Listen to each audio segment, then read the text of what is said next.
Warahmatullahi wabarakatuh. Selamat pagi menjelang siang Bapak Ibu semuanya.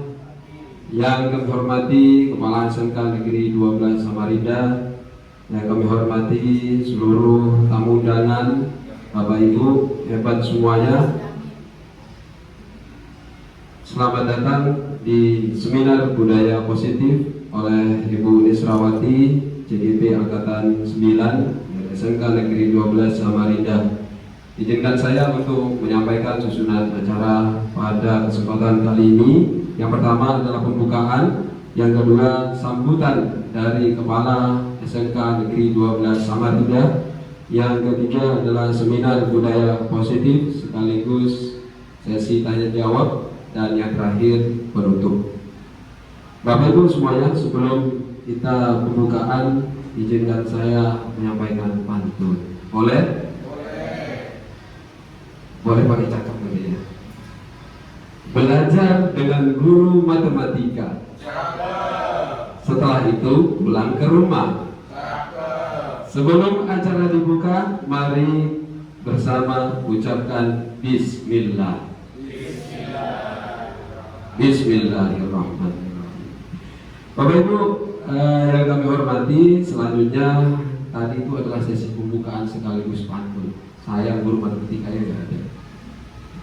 Selanjutnya kita simak bersama sambutan dari Kepala SMK Negeri 12 Samarinda, yang mana pada kesempatan kali ini diwakili oleh Bapak Widodo sebagai wakil kurikulum. Kepada beliau dipersilakan.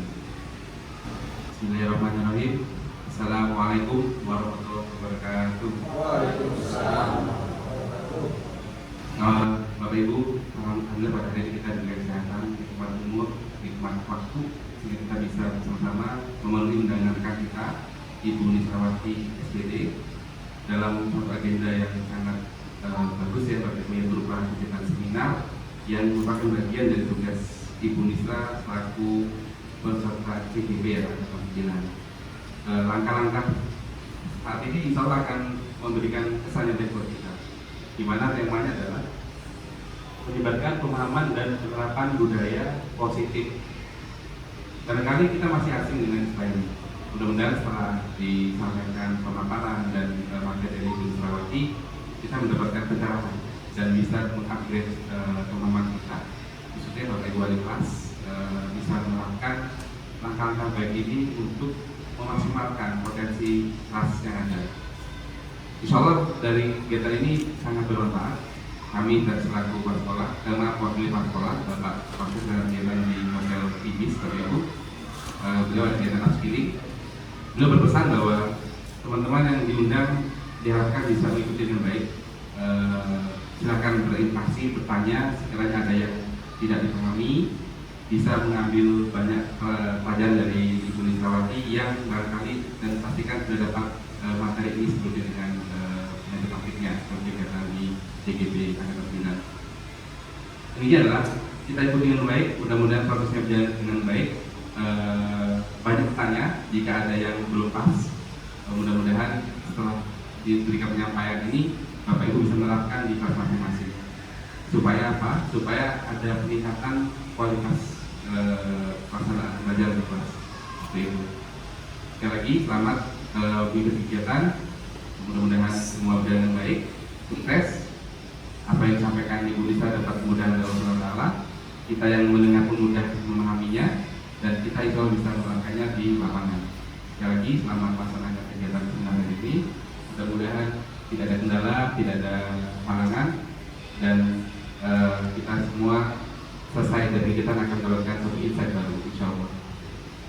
Demikian mungkin yang disampaikan Bapak Ibu. Sekali lagi selamat mengikuti kegiatan seminar ini, mudah-mudahan kita semua diberikan kemudahan, insya Allah. Saya akhiri, bila dipercaya, wassalamualaikum warahmatullahi wabarakatuh. Waalaikumsalam warahmatullahi wabarakatuh. Selamat pagi. Baik, terima kasih kami sampaikan kepada Bapak Widodo selaku wakil kurikulum SMK Negeri 12 Samarinda. Sambutan wakili kepala sekolah, pesannya adalah ikuti dengan baik, bertanya, dan terakhir adalah menerapkannya. Itu pesan dari Bapak Kepala Sekolah. Selanjutnya Bapak Ibu, kita kepada acara inti yaitu seminar penyebaran pemahaman dan penerapan budaya positif oleh Ibu Nisrawati JGP Angkatan 9 SMK Negeri 12 Samarinda. Aplaus dulu guys. Assalamualaikum warahmatullahi wabarakatuh. Waalaikumsalam. Bapak Ibu guru hebat, apa kabar hari ini? Baik. Alhamdulillah. Bapak Ibu guru hebat, saya ucapkan terima kasih banyak atas kesempatannya, atas waktunya untuk mengikuti kegiatan hari ini. Mohon izin, di sini saya akan menyampaikan bagian dari tugas CGP Angkatan 9, yaitu menyebarkan pemahaman dan penerapan budaya positif yang terdapat tugas di modul 1.4.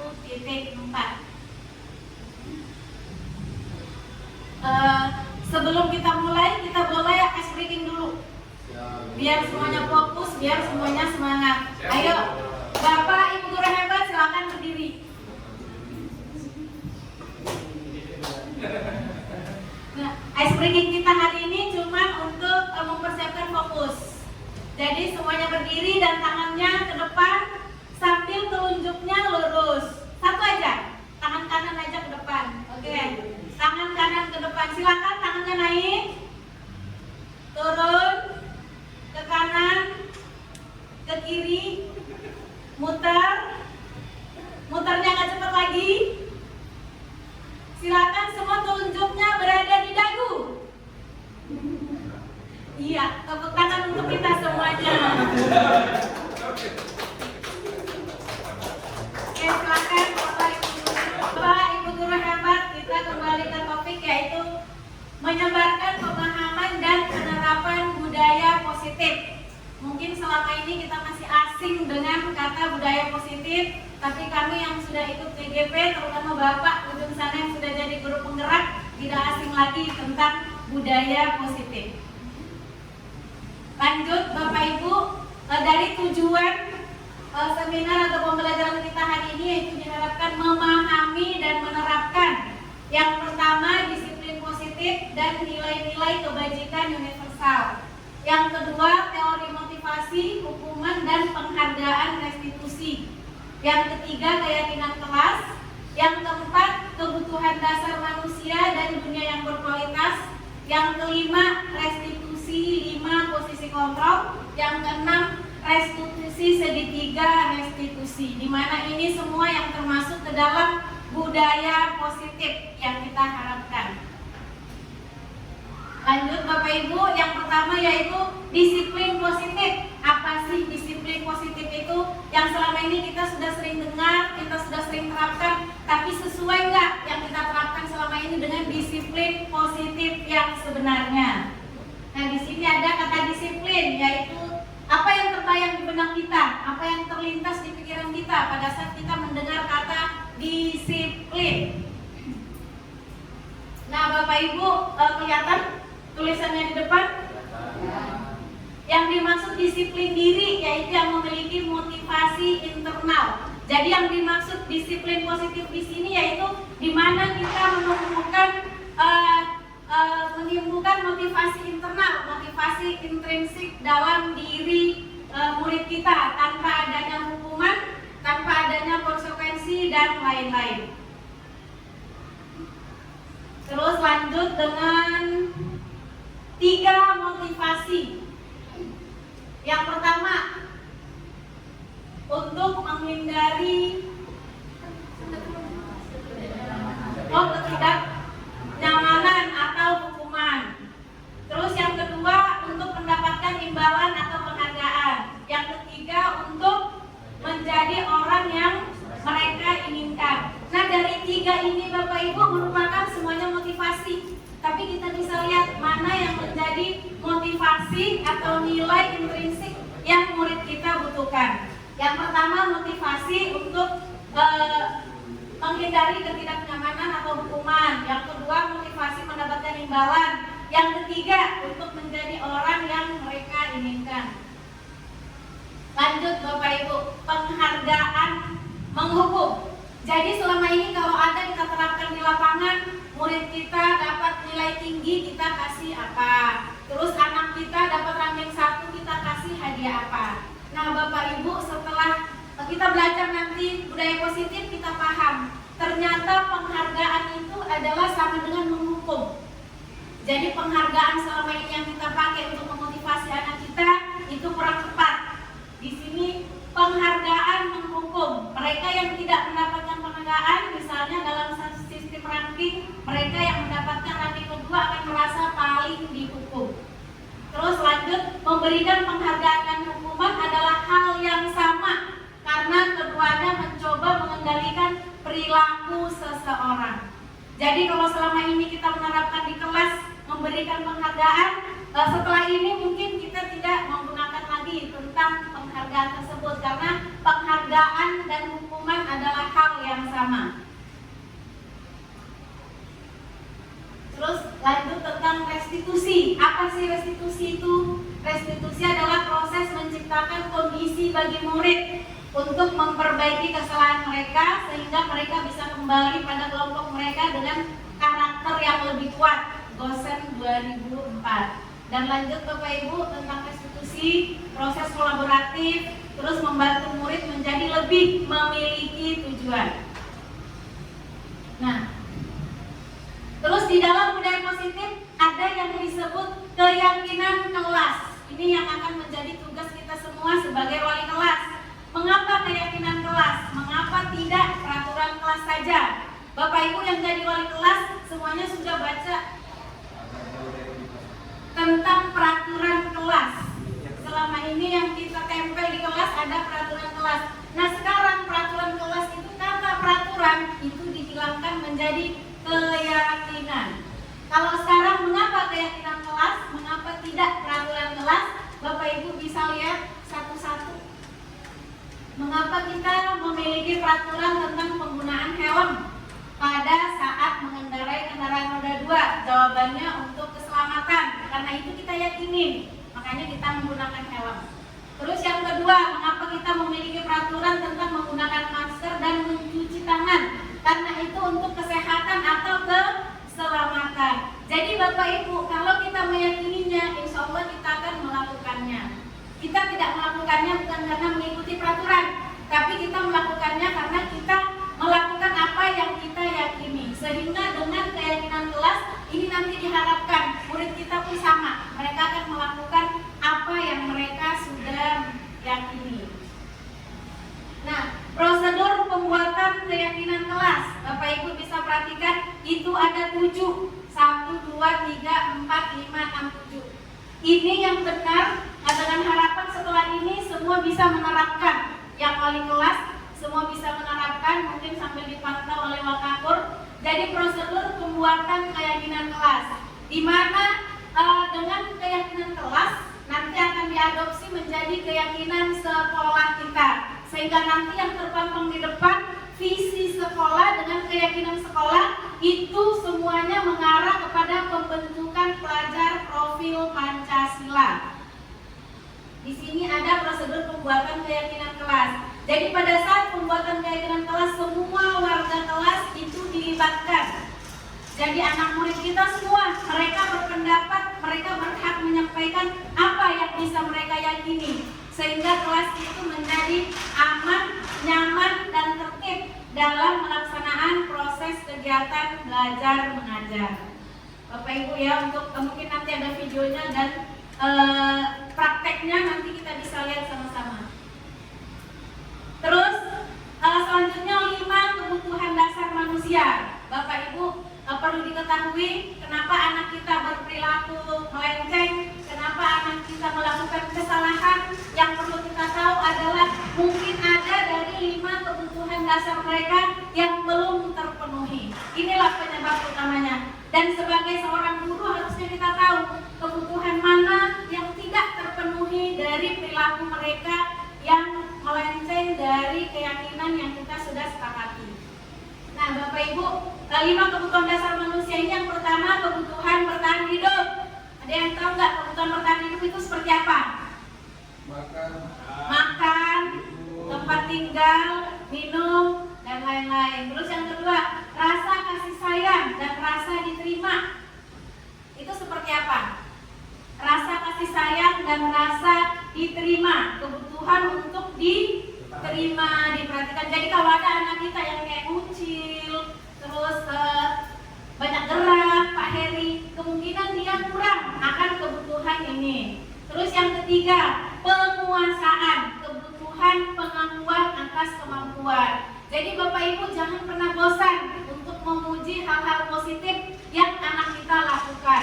Jangan pernah bosan menyebut nama mereka untuk menjadi contoh yang baik untuk teman-temannya pada saat mereka memperlihatkan sesuatu hal yang positif. Karena itu mereka butuh kebutuhan pengakuan. Yang keempat, kebebasan, kebutuhan akan pilihan. Jadi sesuai dengan kurikulum kita sekarang Merdeka, anak-anak itu bebas memilih seperti apa metodenya yang mereka inginkan. Itu mereka mempunyai kebebasan, kebutuhan akan pilihan. Jadi kalau ada anak murid kita menjelaskan dia tidur, kemungkinan dia tidak terpenuhi kebebasannya. Dia tidak bebas memilih metode atau sistem pembelajaran kita. Terus yang kelima, kesenangan, kebutuhan untuk merasa senang. Nah, makanya sekarang kurikulum Merdeka kita belajar sambil bermain, kita belajar sambil bersenang-senang. Karena kita tidak boleh merampas kebutuhan dasar anak kita, yaitu kesenangan, kebutuhan untuk merasa senang. Bapak Ibu lanjut, ini ada contoh kasus. Karena semuanya sudah pada mengantuk, silahkan dibaca. Dan kira-kira si Doni ini dia menginginkan, dia kekurangan kebutuhan dasar apa? Ibu Ambar, guru wali kelas 2A di SD Pelita Api, sedang bingung menghadapi ulas salah satu murid di kelasnya yang bernama Doni. Beberapa anak di kelas 2A telah datang padanya dan mengeluhkan Doni yang seringkali meminta bekal makan siang mereka dengan paksa. Jika Anda menghadapi situasi seperti Ibu Ambar, apa yang akan Anda lakukan? Kembali lagi Bapak Ibu, ketika seorang murid melakukan suatu perbuatan yang bertentangan dengan nilai kebajikan atau melanggar peraturan, hal itu sebenarnya dikarenakan mereka gagal memenuhi kebutuhan dasar mereka. Nah, Bapak Ibu ada contoh kasusnya di atas. Misalnya, pada saat diajak ngobrol sama gurunya, Bu Ambar, terus si Doninya menjawab, saya lapar Bu, saya nggak bawa bekal dari rumah. Berarti kebutuhan apa yang dia ingin penuhi? Diterima, makan, kasih sayang, perhatian. Kalau misalnya si Doni, pada saat si Ambar mengajak, pada saat Bu Ambar mengajak Doninya untuk berbincang, kenapa sampai terjadi seperti ini? Dan Doni menjawab, saya lapar Bu, dari rumah saya nggak bawa bekal. Kebutuhan apa yang dia ingin penuhi? Boleh angkat tangan? Ya, Bu Hermin. Kebutuhan bertahan hidup. Yang lain? Bu, lupa Bu, tadi apa di sini belum ini. Pilihannya Bu. Kalau kita cek semua Bu. Di sini ada kebutuhan bertahan hidup, kasih sayang dan rasa diterima, penguasaan, kebutuhan pengakuan, kebebasan dan kesenangan. Nah, Kesenangan. apabila si Doni menjawab, maaf Bu, saya tidak bawa bekal, saya lapar, jadi saya ambillah bekal teman saya. Berarti dia lagi ingin memenuhi kebutuhan apa? Bertahan hidup. Karena kebutuhan bertahan hidup yaitu makan, rumah, minum, biologis, dan lain-lain. Jadi Bapak Ibu, biologis itu termasuk kebutuhan bertahan hidup. Pak Rizal, ada yang mau ditanyakan? Mungkinkah itu suatu masalah itu disebabkan oleh banyak masalah? Contoh nih, kan kalau misalnya kita menganalisis masalah yang tadi, dengan jawaban seperti itu, kalau saya nih posisi sebagai gurunya, saya lihat akan track record anak-anaknya nih. Kalau anaknya ini memang suka bikin masalah, alasan itu tidak saya percaya. Jadi kalau semacam tadi, misalnya kasusnya semacam itu, terus anaknya sudah menyampaikan, oh saya lapar Bu, saya tidak bawa bekal, tadi pagi saya tidak sarapan. Kalau kasus itu pertama kali terjadi, maka mungkin kebutuhan bertahan hidup ya. Namun sebagai guru kan kita tidak bisa melihat satu problem aja kasus pada hari itu aja. Nah, jadi kalau kita lihat kasus-kasus sebelumnya, kita bisa mencermati nih, anak ini memang sering membuat masalah dengan temannya atau tidak. Nah, kalau saya masalah semacam itu kemungkinan itu tidak disebabkan satu masalah saja. Mungkin juga dari rumah dia kurang kasih sayang. Yang kedua, mungkin karena kurang kasih sayang, akhirnya dia butuh untuk hidup, tidak senang, terus pengen mau di pengakuan diri, maka dia membuli temannya. Kebanyakan kasus kadang semacam itu tuh, pengen dianggap hebat di mata teman-temannya, semacam itu. Kalau menurut saya. Bapak Ibu, kembali lagi dengan 5 kebutuhan dasar manusia. Nah, terima kasih Pak Rijal, terima kasih Pak Tanto, berarti sudah mulai masuk ya. Nah, di sini tugas kita untuk mengetahui sebagai guru apa sih kebutuhan dasar yang mereka inginkan sehingga anak kita itu melakukan hal-hal yang bertentangan dengan nilai kebajikan. Tadi kasusnya yang si Doni. Kalau Doni menjawab, Bu, bekal saya nggak ada, saya lapar. Berarti si Doni ini menginginkan kebutuhannya terpenuhi, yaitu bertahan hidup. Oke, terus yang kedua, kalau Doninya menjawab, saya senang aja Bu melihat teman-teman saya ketakutan pada saat saya mengambil makanannya. Kira-kira dia pengakuan, benar. Berarti dia pengakuan. Dia pingin diakui atas kemampuannya. Terus kalau misalnya si Doni melakukan begini, enggak apa-apa Bu, biar nanti melapor ke Ibu, terus Ibu nanti sampaikan ke rumah, jadi mama saya nanti bisa ngasih tahu saya kenapa saya melakukan seperti ini. Berarti Doni menginginkan perhatian, benar. Jadi bertahan hidup, kasih sayang, perhatian. Terus kalau misalnya lagi Doninya menjawab, senang aja Bu, saya senang aja, teman-teman mukanya lucu-lucu semua pada saat saya mengambil bekalnya. Berarti kesenangan. Nah, Bapak Ibu, itulah tugas kita. Jadi pada saat murid-murid kita berbuat salah, pada saat murid-murid kita melakukan hal-hal yang bertentangan dengan nilai kebajikan, kita harusnya tahu dulu kebutuhan apa sih yang tidak terpenuhi. Logikanya gini, kita juga manusia, kita lebih dewasa dan bermapan dari mereka. Apabila 5 kebutuhan dasar ini terpenuhi pada diri kita, kita masih aneh-aneh enggak? Enggak. Sama aja, apa sih bedanya murid kita dengan kita? Jadi intinya ini yang harus perlu kita tahu dari murid kita. 5 kebutuhan dasar mereka terpenuhi atau tidak. Kalau kita tetap cari tahu, kita tetap pendekatan menggali, pasti kita tahu apa yang kurang terpenuhi dari 5 kebutuhan tersebut. Ya, itu jadi tugas kita dan insya Allah bisa nanti kita terapkan di lapangan seperti itu. Terus lanjut Bapak Ibu, dunia berkualitas. Setelah kebutuhan dasar terpenuhi, ada dunia berkualitas. Dunia berkualitas itu kita pun punya, murid kita punya. Nah, dunia berkualitas itu apa? Tempat khusus dalam pikiran, menyimpan gambaran presentasi yang semua diinginkan. Kita punya nggak itu?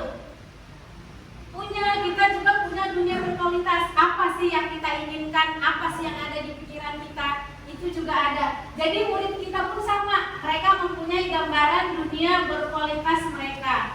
Dan sebagai guru kita ingin memasukkan hal-hal yang bermakna ke dalam dunia berkualitas mereka tersebut. Jadi jangan pernah mengekang murid untuk mempunyai dunia berkualitas sendiri. Karena kita pun sama, kita mempunyai hal-hal di pikiran kita yang ingin kita capai. Tugas kita menanamkan nilai kebajikan sehingga mereka mencapai dunia berkualitas mereka dengan nilai-nilai kebajikan yang mereka punya. Nah, sekarang kita masuk ke semuanya guru.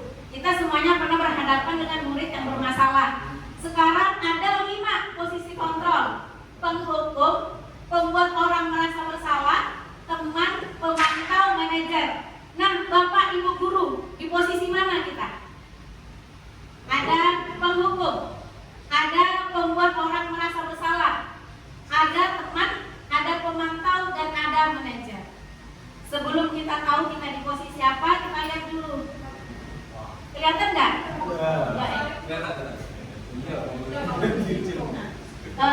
Sedikit saya jelasin tentang penghukum. Penghukum Bapak Ibu apabila kita bertindak cuma memutuskan satu pihak dan satu pihak merasa tersakiti atau teraniaya. Jadi Bapak Ibu, kalau ada murid kita yang melakukan kesalahan, terus kita ambil suatu keputusan yang itu dari kita saja. Kamu tidak boleh masuk, kamu sudah terlambat, pokoknya kamu tidak boleh masuk hari ini. Itu penghukum atau teman? Terus hari ini dia tidak memakai sepatu hitam, jadi seharian dia harus keliling sekolah tanpa alas kaki. Itu penghukum. Dia terlambat mengikuti pelajaran olahraga, dia harus lari keliling lapangan 10 kali. Itu penghukum atau yang lain? Penghukum. Jadi selama ini kita tanpa sadar Bapak Ibu kita berada di posisi penghukum. Saya juga pernah di posisi itu sebelum saya PPG.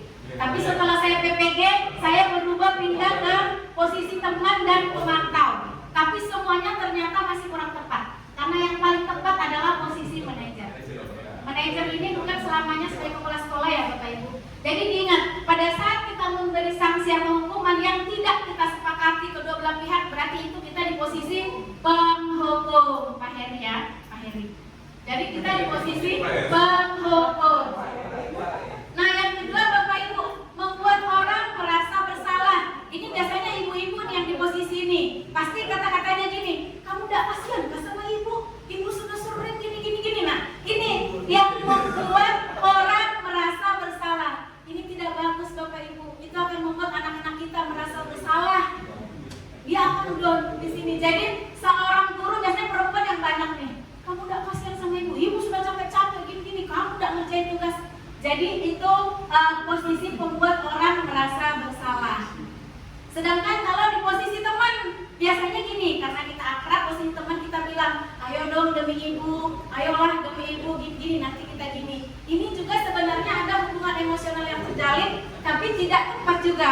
Karena kalau kita di posisi teman, kemungkinan anak ini cuma bisa diatur oleh kita saja.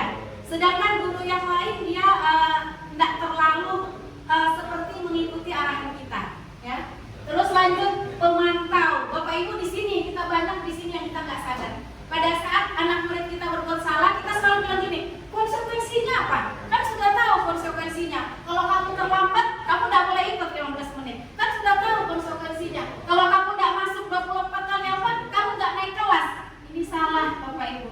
Di sini yang namanya pemantau, di mana menghubungkan semua kesalahan murid dengan konsekuensinya. Jadi itu pun kurang tepat dan saya juga pernah berada di situ. Jadi yang tepat itu Bapak Ibu posisi manajer untuk mencari solusi untuk masalahnya. Jadi apapun yang terjadi Bapak Ibu, ayo kita kolaboratif dengan murid. Apa sih permasalahannya? Kebutuhan apa sih yang tidak terpenuhi dari mereka? Ya. Jadi kita lupakan, walaupun kita sudah berada di tempat ini, penghukum, membuat orang merasa bersalah, teman, pemantau, manajer. Jadi kita usahakan berada di posisi manajer. Semuanya dibicarakan secara kolaboratif. Kita harus tahu apa penyebabnya, kebutuhan dasar apa yang tidak terpenuhi. Pak Hardianto, kira-kira Bapak posisi apa Pak? Posisi kontrol mana Bapak? Oh Bapak pernah semuanya. Alhamdulillah. Bisa diceritakan Pak pengalamannya pada saat Bapak di posisi penghukum? Assalamualaikum warahmatullahi wabarakatuh. Waalaikumsalam.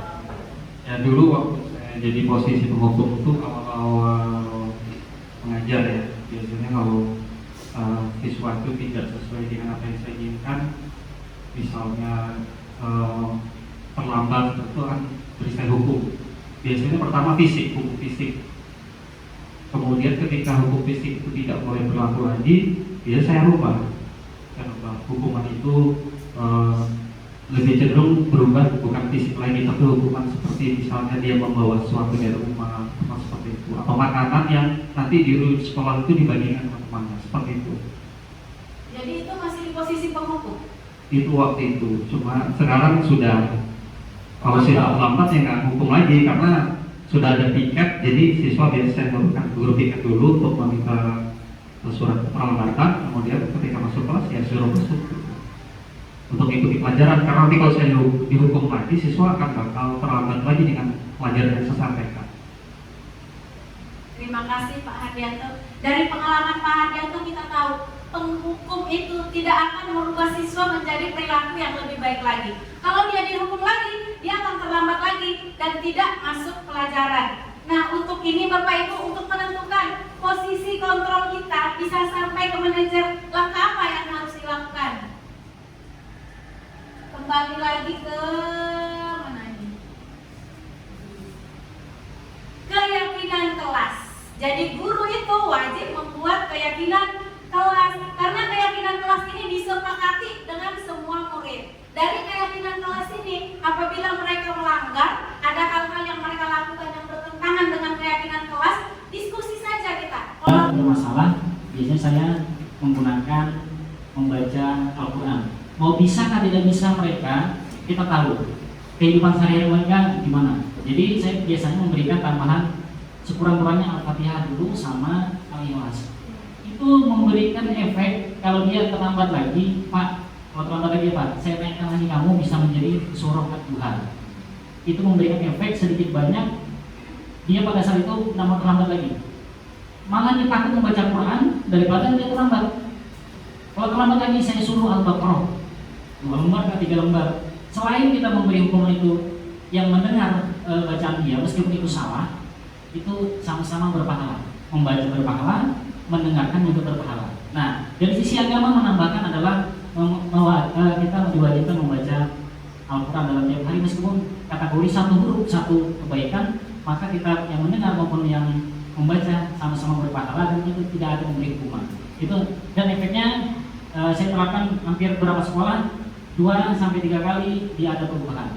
Meskipun tidak signifikan. Mungkin seperti itu kalau manajer saya terus mengontrol, membuka mindset untuk ke masa depannya, terus memberikan setiap masuk arahan-arahan supaya mereka menjadi orang yang lebih baik. Mungkin itu aja. Ada lagi Bapak Ibu? Terima kasih. Saya langsung menanggapi dari Pak Heri. Pak Heri, apa yang beliau lakukan, walaupun mungkin itu di posisi penghukum karena nggak ada kesepakatan kedua belah pihak, tapi tetap memberi dampak yang positif buat anak. Tapi apa kabar dengan anak kita yang non muslim? Nah, misalnya Bapak Ibu di sekolah kita kan bukan cuma muslim dan non muslim saja. Jadi Bapak Ibu, dari pertanyaan Pak Ince tadi, misalnya terjadi keyakinan kelas.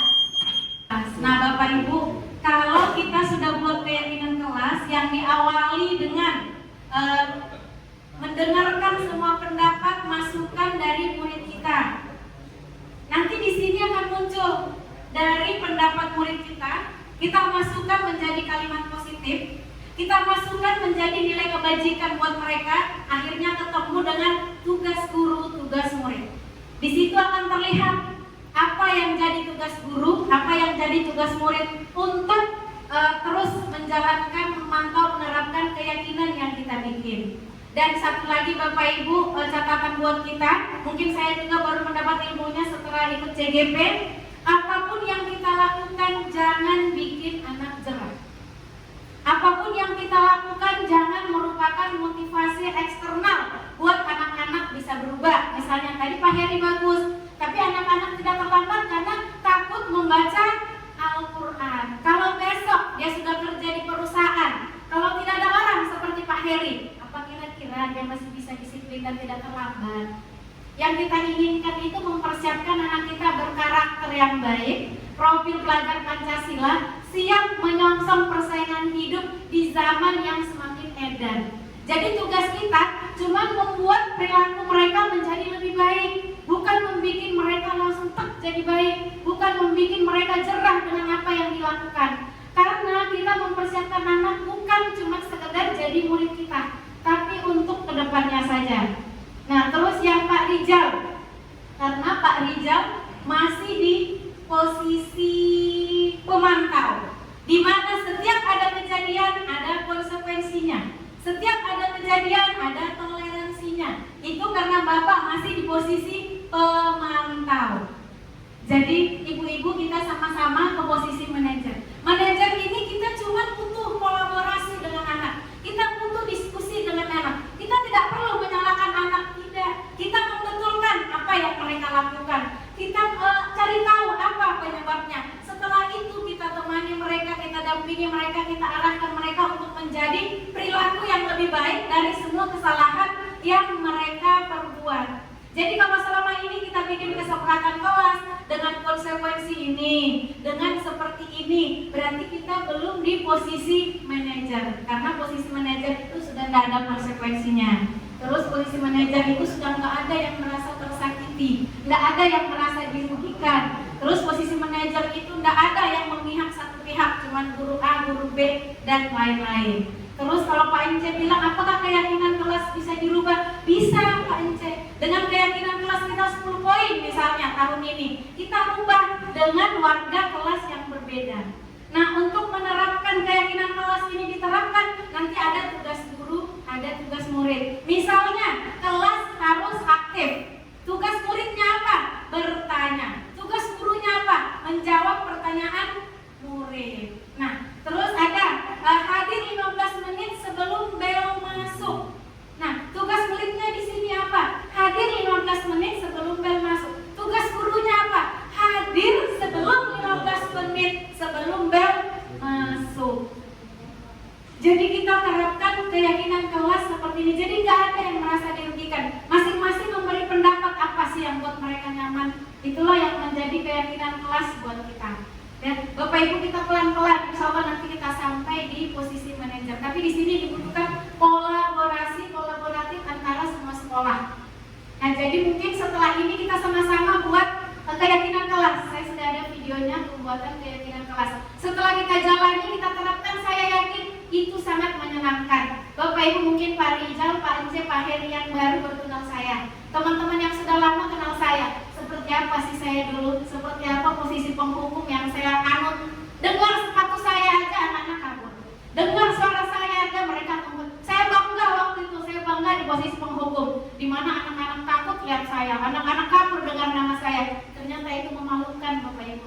Setelah sekarang saya ikut CGP itu memalukan banget.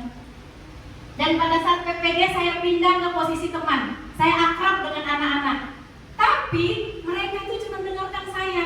Mereka tidak peduli dengan guru yang lain. Yang penting mereka baik depan mata saya. Itu kelemahan dari posisi teman. Sampai ke posisi pemantau sama dengan Pak Rijal. Saya bikin kesepakatan kelas. Konsekuensinya seperti ini. Mereka tidak, mereka berpikir nggak apa-apa. Kau terlambat cuma dapat hukuman ini. Kau terlambat dapat hukuman ini. Itu nggak akan mengubah mereka menjadi perilaku yang lebih baik lagi. Jadi kita sama-sama untuk mengejar nih. Kita berada di posisi manajer dengan menerapkan restitusi tadi. Nanti ada videonya juga saya sudah buat tentang posisi manajer. Di sini ada Bapak Ibu kalau kelihatan apa yang dirasakan anak pada saat kita di posisi penghukum, pemantau, teman, manajer dan pembuat merasa bersalah. Nah, sekarang kita sampai ke segitiga restitusi. Untuk penerapannya dari mulai disiplin positif sampai keyakinan kelas sampai posisi kontrol, kita akhir endingnya itu di segitiga restitusi. Disinilah penerapannya untuk semua guru diharapkan bisa nih segitiga restitusi. Bapak Ibu diperhatikan. Yang pertama, menstabilkan identitas. Jadi menstabilkan identitas itu kita tanya apa sebenarnya yang terjadi, kenapa seperti ini, kembali lagi ke kebutuhan 5 dasar kebutuhan manusia. Terus validasi tindakan yang salah. Jadi tindakan murid jangan kita bilang salah, nggak boleh, nggak apa-apa, mereka benar, tapi ada tapinya. Baru lanjut ke menanyakan keyakinan apa yang mereka yakini. Seperti tadi Bapak Ibu, kenapa kita tidak memakai helm? Kenapa kita harus memakai helm? Karena kita yakin kalau kita jatuh kita akan selamat, kepala kita akan selamat kalau kita menggunakan helm. Ya, nah, jadi dengan adanya budaya positif dari awal terapkan kita budaya positif. Untuk menciptakan budaya positif di sekolah, ada ini yang harus kita terapkan. Dari pertama disiplin positif sampai ke segitiga restitusi. Dengan adanya budaya positif di sekolah, kita akan sampai nih ke paradigma KHD, KHD, yaitu pembelajaran yang berpusat pada murid dan murid benar-benar merasa merdeka dalam belajar sesuai dengan kurikulum kita sekarang. Merdeka belajar. Nah, itulah yang diinginkan Bapak Ibu. Mungkin kalau sekarang masih banyak tuh pikiran kita masih tertutup, sama dengan saya. Pertama saya ikut CGP, saya sangat tidak setuju. Pada saat ada filosofi mengatakan guru menghamba pada murid, saya sangat bertentangan. Tapi setelah kesini belajar, saya sadar kita memang harus menghamba pada murid. Kita harus ciptakan murid itu merasa merdeka dalam belajar. Dengan itu yang bisa membuat perilaku mereka menjadi lebih baik lagi. Bukan dengan penghukum, bukan dengan pemantau, bukan membuat orang bersalah, bukan menjadi teman. Tidak seperti itu. Tapi kita harus ada restitusi, yaitu berada di posisi manajer. Saya izin Bapak Ibu tampilkan video ya. Waktu itu saya ada buat video restitusi. Ya Bapak Ibu, dengan adanya keyakinan kelas supaya guru mapau cuma cukup melaporkan ke guru kelasnya. Nggak kedengaran ya suaranya?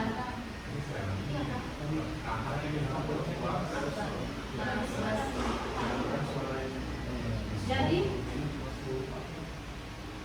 tidak ada suaranya Kak.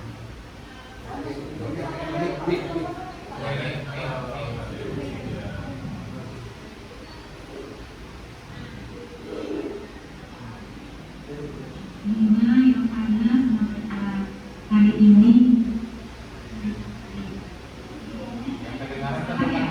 apa yang sebenarnya terjadi?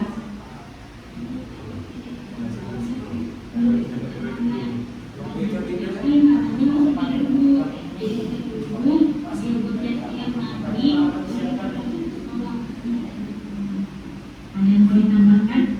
Yang ada terkait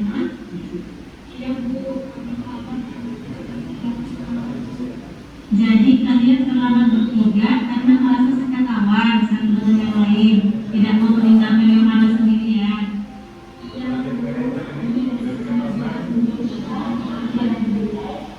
Tapi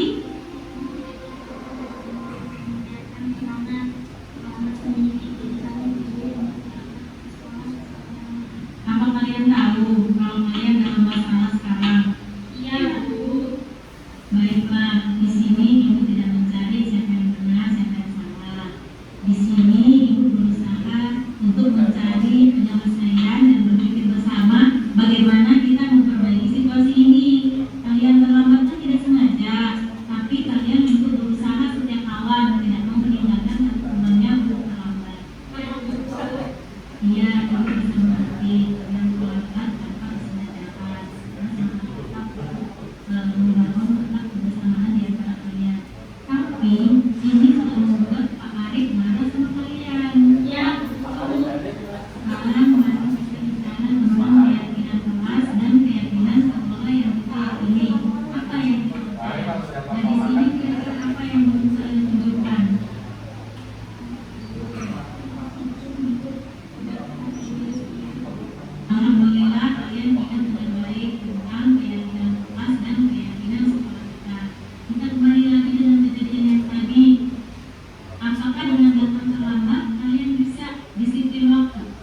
sepakat ya.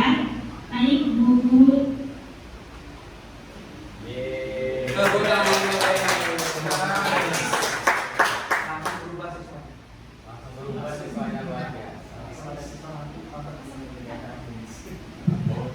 Nah, Bapak Ibu, itu tadi salah satu contoh video tentang segitiga restitusi. Nah, kebetulan pada saat itu saya mau bikin video segitiga restitusi. Ada Pak Pawit ya, mungkin waktu itu. Saya pas mau masuk, saya bilang, Pak Arif sudah keluar. Pak Arif dengan marahnya, saya habis marah, saya jengkel, saya omel-omelin itu bertiga terlambat 30 menit. Dia bilang gitu. Langsung saya berpikir, oh iya, ini kan saya lagi pas di tahap segitiga restitusi. Jadi saya terapkan, saya panggil anaknya bertiga. Ini nggak ada latihan, nggak ada apa, otomatis saya panggil. Nah di sini saya cuma berusaha menjadi posisi manajer, di mana saya pertama mengidentifikasi nih masalahnya apa sih yang terjadi, terus alasan mereka apa. Bapak Ibu, semua yang anak kita lakukan mereka punya alasan. Jadi jangan langsung menjudge, kamu salah, ini tidak benar, ini tidak seperti itu. Jadi tanya dulu apa alasannya. Tadi mereka terlambat kenapa? Karena dia jemput Yohana. Yohana baru bangun. Akhirnya mereka tunggu Yohana untuk berangkat bareng karena mereka nggak tega ninggalin Yohana. Di sini ada kebaikan yang mereka lakukan, ada sisi positif yang mereka lakukan, walaupun dampaknya dia terlambat. Yang pertama, dia tetap setia kawan. Dia tidak mau meninggalkan temannya. Jadi ini yang kita tekankan pada mereka. Benar, kalian tidak salah. Kalian terlambat tanpa sengaja. Karena kalian mau tetap setia kawan. Tapi ada cara lain untuk tetap setia kawan tanpa membuat orang merasa kecewa, tanpa membuat orang merasa marah. Kita ingatkan lagi dengan keyakinan kelas yang kita sudah sepakati bersama, yaitu hadir 15 menit sebelum bel masuk. Dan mereka sudah melanggar keyakinan itu. Mereka tahu, mereka sadar kalau mereka melanggar keyakinan itu. Nah berarti di sini mereka tahu kalau mereka salah, kalau mereka melanggar keyakinan yang sudah disepakati bersama. Nah Bapak Ibu, pada saat anak kita terlambat, kita suruh push up, kita suruh pungut sampah, sadar nggak? Ada nggak kesadaran dalam diri mereka? Oh iya, saya salah. Oh iya, saya melanggar keyakinan yang sudah saya bikin sendiri. Kan tidak ada. Mereka cuma pungut sampah, push up, masuk kelas, selesai. Bahkan mereka lupa dengan keterlambatan yang mereka perbuat. Nah, terus lanjut tadi Bapak Ibu, setelah itu kita kembalikan lagi ke anaknya. Makanya di sini kita diskusi, kita kolaborasi. Apa yang mereka lakukan untuk memperbaiki permasalahan ini? Mereka sendiri yang berpikir, saya harus melakukan apa? Akhirnya mereka putuskan akan datangin Pak Arif rame-rame dan akan meminta maaf kepada Pak Arif dan berusaha untuk tidak melakukannya lagi. Jadi kalau selama ini murid kita ditanya, kamu terlalu, iya Bu, besok saya tidak ulangi lagi. Jangan. Biasanya dengan cepat mengucapkan kata, besok saya tidak ulangi lagi, dengan begitu cepat dia pun mengulanginya lagi. Jadi cukup dia berkomitmen, saya akan berusaha untuk tidak mengulangi lagi.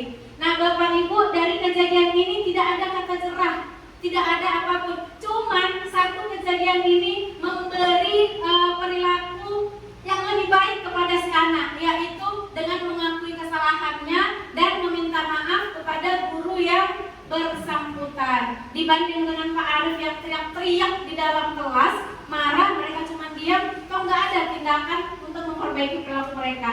Jadi di sini dengan adanya segitiga restitusi, kita berharap kita bisa membawa anak-anak kita, murid-murid kita menjadi perilaku yang lebih baik lagi dari kesalahan-kesalahan yang mereka lakukan. Adija ada yang mau disampaikan? Oh, boleh kan nambah itu? Boleh. Boleh. Oke, Kan silakan sesi Pak Reza. sosial, orang ngantuk kalau Jadi ada gimana ya Bu Desi ya? Ini kan udah dijalankan kan? Terus anak-anak sudah dimunculkan kesadarannya nih. Kalau terulang besok dengan guru yang berbeda. Bapak Ibu, jangan kita memikirkan yang di luar kuasa kita. Apa yang terjadi besok, apa yang terjadi di depan, mau jadi apa kalau jangan, itu di luar dari kuasa kita. Jadi kita memikirkan apa yang kita lakukan untuk memperbaiki kesalahan saat ini, hari ini. Itu aja yang di dalam yang sesuai kemampuan kita. Kita tidak perlu mikirkan besok bisa dia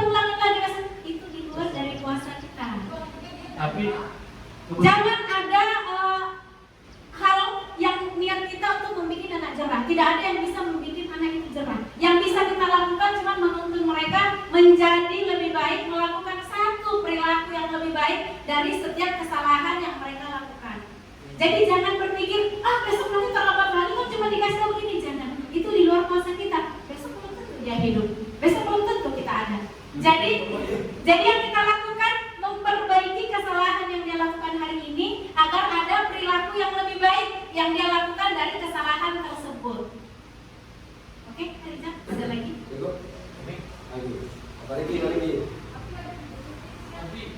Oke, baik. Terima kasih. Sebenarnya kalau yang tadi 5 restitusi itu kalau dalam akuntansi itu kalau nggak salah pengembalian ya. Berarti feedback lah, hasilnya refleksi kita atau posisi kita ya. Nah, semuanya sudah pernah saya lakukan dan saya sekarang sedang di posisi 3 dan 5. Makanya saya tidak pernah ngumpul siswa lagi. Beda dengan dulu saya pasti bawa kertas, karton, ya. Karena dulu masih mungkin saya melihat situasinya beda banget dengan sekarang. Jadi di posisi kita itu sebenarnya di 5 itu posisi yang paling susah sebenarnya. Saya manajer itu kan sebenarnya kalau dalam kita bisa kontekskan bermacam-macam. Kalau manajer di sini tidak selalu sebagai pendidik, tapi manajer itu kita mengajarkan mereka untuk bagaimana mereka kedepannya seperti apa menjadi lebih baik kan begitu. Melalui pertanyaan-pertanyaan yang mengarahkan mereka, bukan mengarahkan sistemnya, yang membimbing mereka menjadi lebih baik daripada sekarang. Makanya tadi saya pernah lihat di video bonus itu nggak ada pernyataan, hanya pertanyaan yang sifatnya refleksi diri. Nah, jadi hanya saja ini sudah sering saya lakukan dan makanya saya di 3 TKJ itu nggak pernah melakukan hukuman sekalipun mereka terlambat. Tapi ada yang seperti dibilang Miss tadi di luar kuasa, ya. Dan di luar kuasa itu sebagai manajer saya harus memprediksi kalau itu bisa terjadi lagi dan saya harus melakukan apa. Itu posisi menurut saya, sepemahaman saya sebagai manajer, karena manajer itu kan dia mengatur, kalau bahasa salah satu artinya itu kan mengatur, tapi bisa juga memfasilitasi, bisa juga mengarahkan, bisa juga membimbing. Nah, yang saya lihat tadi itu kemungkinan terjadi ke depannya ada dan itu belum seperti apa. Contohnya seperti siswa saya, ada satu siswa saya itu yatim piatu dan dia tinggal sama kakaknya itu cewek, dan suami kakaknya itu kerjanya serabutan. Ya, kita sudah mengusahakan dapat PIP dan lain-lain, tapi kan PIP itu sifatnya enggak permanen. Kemudian dia terpaksa bekerja, dan bekerja itu bisa sampai malam. Nah, dia tidak punya kendaraan dan kendaraannya kadang dipakai kakaknya jadi gantian, karena kakaknya juga harus memenuhi 5 kebutuhan dasar tadi kan. Nah, akhirnya sering tidak masuk. Nah, karena masalahnya di luar kuasa sebenarnya, finansial. Nah, finansial ini apakah saya bisa membantu terus? Belum tentu. Dan dari sini posisi saya sebagai manajer itu bingung, karena itu di luar kuasa tadi.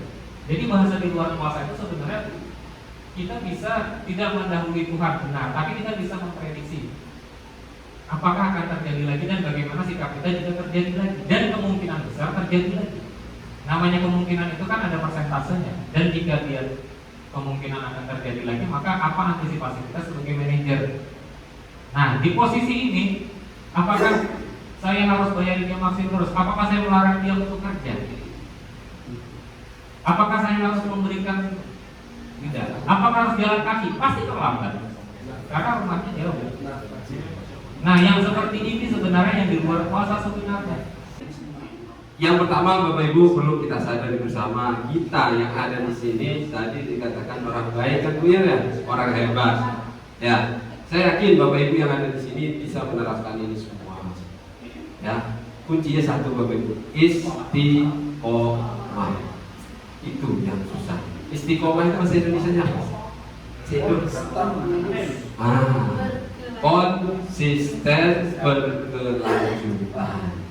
Itu yang saya juga jadi PR pribadi, bikin juga teman-teman semua seperti itu. Karena setiap sesi itu pasti masalahnya berbeda-beda. Saya sudah melewati masa Irfan seperti itu.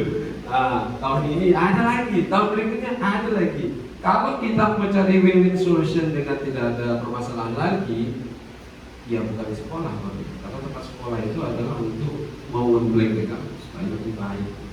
Jangan putus asa. Bahasa Arabnya itu la yai'asu, jangan berputus asa. Itu yang saya dapat. Dan yang terakhir mungkin Pak Riki sudah membuka jalan kita. Butuh kolaborasi. Di sini ada guru BK, ada kesiswaan seharusnya hadir dalam sesi saat ini. Kepala sekolah itu final, Bapak Ibu. Kalau sudah ada kepala sekolah itu antara keluar dan mutasi. Nah, intinya adalah kolaborasi ya Bapak Ibu ya. Ini saya yakin kalau di sini semuanya sudah mengerti semuanya dari itu, kita sudah memahami semuanya, hanya butuh pemantapan. Kalau mau jadi manajer memang harus bersusah-susah. Kalau mau enak jadi kepala dinas. Terima kasih Pak. Oke. Kepala dinas Ya, mau enak. ya. Terima kasih. Kalau dari kalian yang 5 resolusi tadi ya Ibu, untuk kondisi di sekolah sendiri di SMA 12 ini, sebenarnya semuanya itu mengarah kalau misalkan ke BK blok jadi satu seperti itu. Ya, curhat sesi curhat colongan. Nah, sebenarnya Bu, saya sebagai BK di sini juga itu cukup aktif lah ya, lebih hiperaktif sebetulnya ketimbang di sekolah saya yang dulu. Nah, siswa terlambat iya, terus siswa bolos iya, siswa yang bahkan alfanya lebih dari 24 juga iya, terus home visit iya, kosmetik iya, ketertiban, kedisiplinan dan lain-lain seperti itu. Bahkan yang perlu saya tanamkan ke teman-teman sehingga itu mau diterima atau tidak, BK itu bukan kondisi sekolah, tapi sebagian dari teman yang tidak paham tugas BK itu sendiri selalu melapornya ke BK. Contoh, Bu, itu ada siswa pakai lipstik, Bu, itu atributnya nggak lengkap, Bu, itu rambutnya pirang. Kenapa tidak langsung menegur saja? Kenapa harus ke BK dulu? Seperti itu. Akhirnya kan tadi sebagai BK adalah polisi sekolah. Lalu yang penghukum, selama ini kalau sudah larinya ke BK, Bu, tolong pakai surat pernyataan. Apakah itu sebagai penghukum atau gimana? Lalu yang pemantau, yaitu tadi pemantau adalah ada konsekuen. Kalau misalkan dia melanggar lagi, terus dengan adanya surat pernyataan, apalagi yang sudah bermaterai itu kan berarti ada kekuatan hukum. Melanggar lagi berarti konsekuensinya sesuai apa yang ditandatangani surat pernyataan bermaterai itu tadi. Bahkan ujung-ujungnya adalah pengembalian ke orang tua. Lalu di sini kita kan sudah mengarah kurikulum merdeka. Tidak ada anak yang tidak naik kelas. Lalu apa kabar dengan kehadiran? Masalah ketidakhadiran dengan aturan 24 hari alfa seperti itu. Lalu tidak juga di kurikulum merdeka juga tidak boleh tidak menaikkan kelas, tidak boleh tidak ada tidak lulus seperti itu. Tapi bagaimana apa kabar dengan anak didik kita yang kehadirannya aja sudah di batas maksimal? Kita sudah kolaborasi dengan wali kelas, dengan wakil siswaan, ke orang tua, kita sudah penjemputan, bahkan sudah sampai menjemput ke tempat pacarnya juga iya, ketemu orang tuanya juga iya, saya telepon, saya WA, tidak ada perubahan, tidak ada yang mau turun sekolah seperti itu. Nah, terus sebenarnya curhat ya Bu. Ya. Tapi gimana tanggapannya Ibu sebagai yang Ibu dapat di CJP bisa disampaikan? Terima kasih. Terima kasih Pak Riki sama Budian. Kemudian inti dari pembuatan keyakinan kelas seperti Budian sampaikan tadi, kita kolaborasi semua warga sekolah. Jadi tidak BK saja, tidak wali kelas saja, tidak guru ini saja yang menerapkan tentang keyakinan kelas. Jadi semua guru itu bisa menyelesaikan permasalahannya dengan murid pada saat itu, dengan menuntun murid berperilaku yang lebih baik lagi. Satu perilaku yang mereka lakukan perilaku baik dan kesalahannya itu sudah alhamdulillah banget.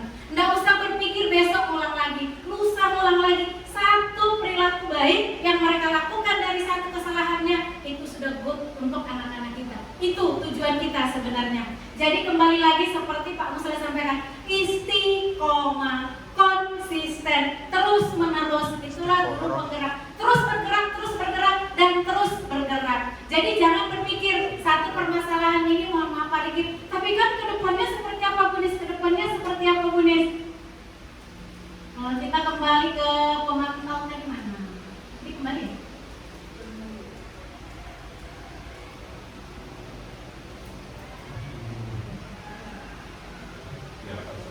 Nah, diharapkan dengan kita bisa di posisi manajer. Semua, karena kita semua di sini manajer Bapak Ibu, kita semua pemimpin pembelajaran. Jadi kita semua pemimpin di sini.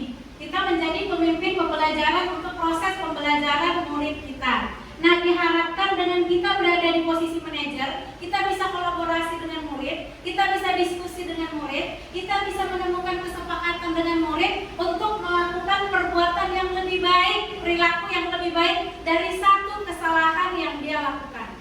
Dicatat ya, dari satu kesalahan yang dia lakukan. Kalau besok dia bikin kesalahan lagi, kita diskusi lagi, kita kolaborasi lagi. Semakin banyak kesalahan yang dia lakukan, semakin banyak perilaku baik yang dia lakukan juga.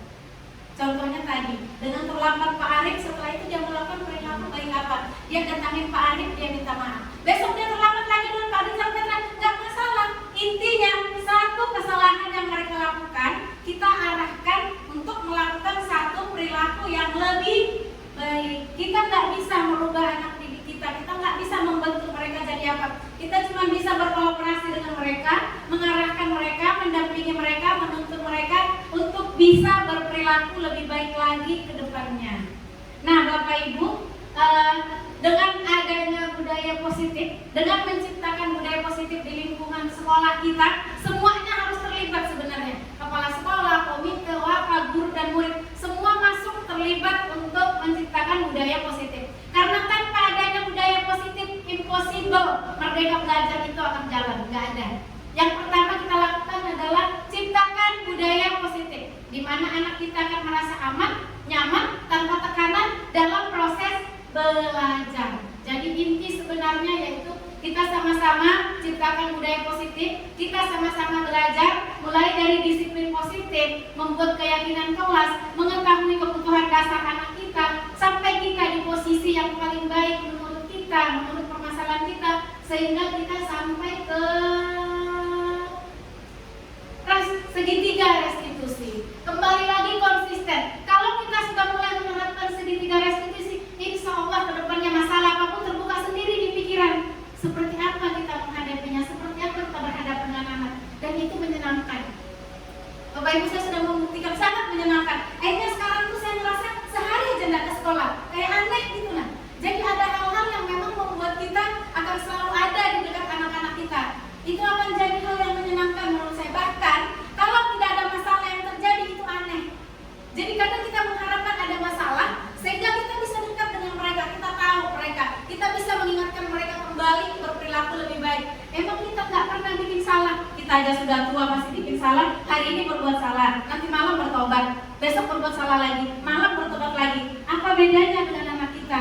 Nah, tugas kita di sini Bapak Ibu, kita sama-sama menuntun anak kita, mengarahkan anak kita, membimbing anak kita untuk sampai ke paradigma pembelajaran berpusat pada murid, yaitu murid belajar dalam keadaan merdeka yang sebenar-benarnya dengan menciptakan budaya positif di sekolah. Nah, Bapak Ibu, nanti kalau semua wali kelas sudah membuat keyakinan kelas, nanti saya akan ajukan ke Bapak.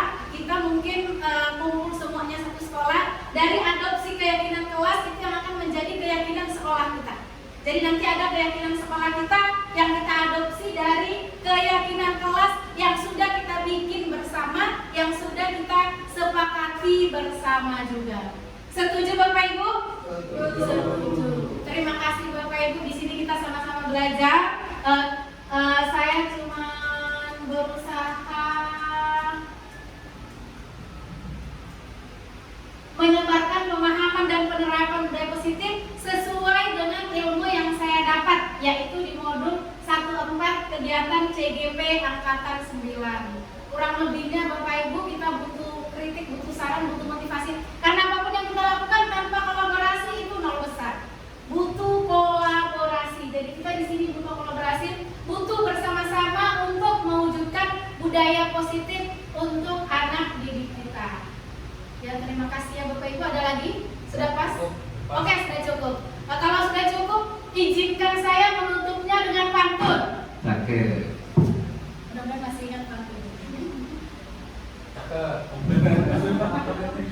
Burung Garuda bulunya lebat. Mampir berjemur di pagar Pak Maman. Cakep. Bapak Ibu guru hebat, mari belajar untuk menjawab tuntutan zaman. Terima kasih. Bapak Ibu.